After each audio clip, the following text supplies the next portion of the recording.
Pour traverser des paysages époustouflants, se ressourcer dans le calme de la nature, faire des rencontres enrichissantes, les crêtes vosgiennes sont l'endroit idéal.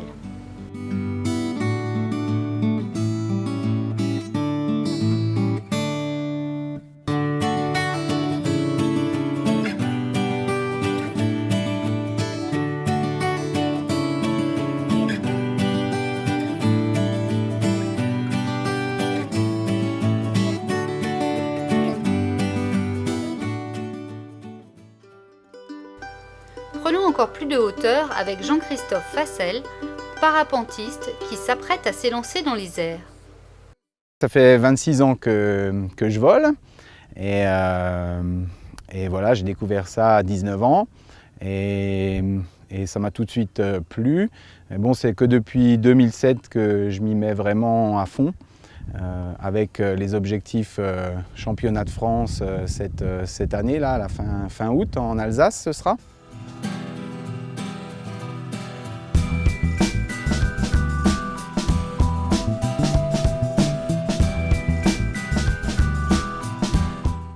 Ici, on est au Tré, au Markstein. C'est vraiment un des meilleurs endroits de tout l'est de la France. Il y a les Belges qui viennent, les Hollandais, les Allemands. Ils viennent d'assez loin c'est tout de suite le premier spot et qui marche, qui fonctionne très très bien parce qu'on utilise l'air chaud qui monte. Et vous voyez sur votre gauche, là, il y a plusieurs endroits, c'est vraiment canalisé et on peut voler vraiment toute l'année dans des bonnes conditions.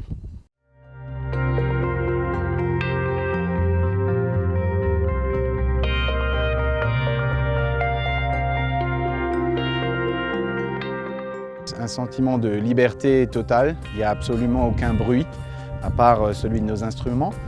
Mais c'est de la contemplation et la beauté des lieux, de planer, d'être au niveau des nuages, d'être comme un oiseau. On rencontre d'ailleurs souvent des oiseaux en vol.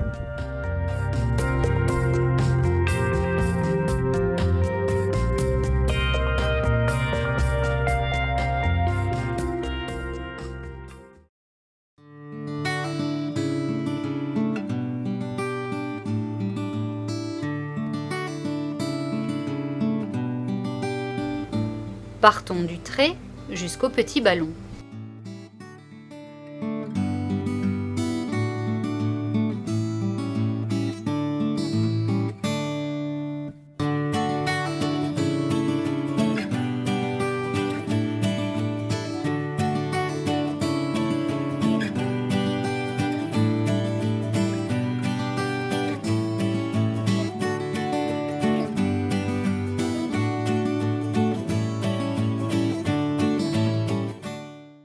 Bah là aujourd'hui c'est bon, hein. C'est bon. C'est vrai qu'on a été il y a 2 jours au Grand Ballon, là on a eu chaud. Hein.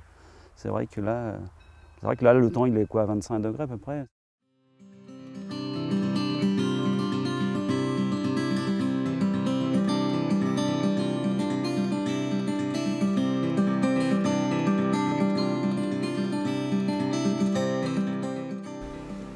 Les crêtes vosgiennes sont aussi réputées pour leurs fermes-auberges.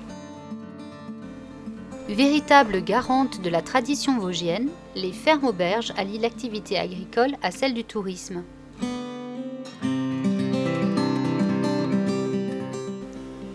Tenue par un ancien bissaïmois, l'auberge du Zondernach Ried est située sur le versant ouest du Petit Ballon.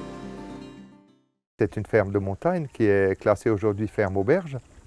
C'est donc quand même des bâtiments qui datent à l'origine connus sur des années 1850 et que j'ai racheté en 2000 et je la retape complètement.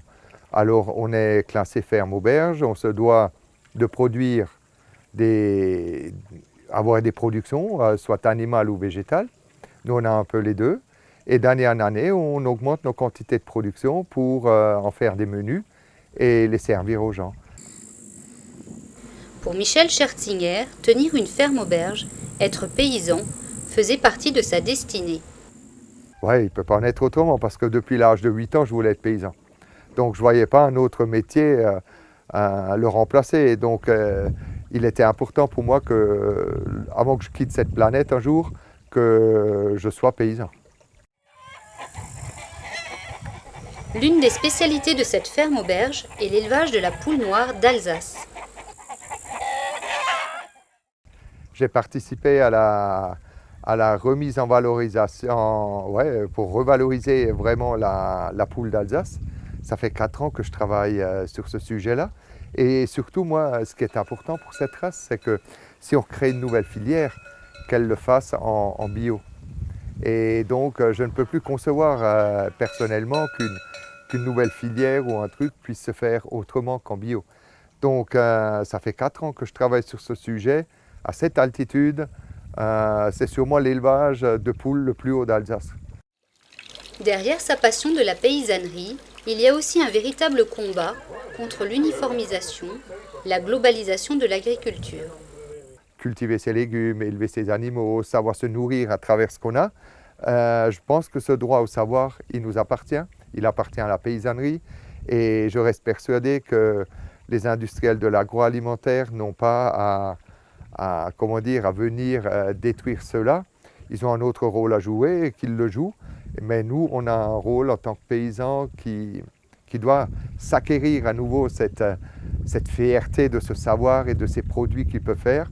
À nous de le faire maintenant, il est l'heure.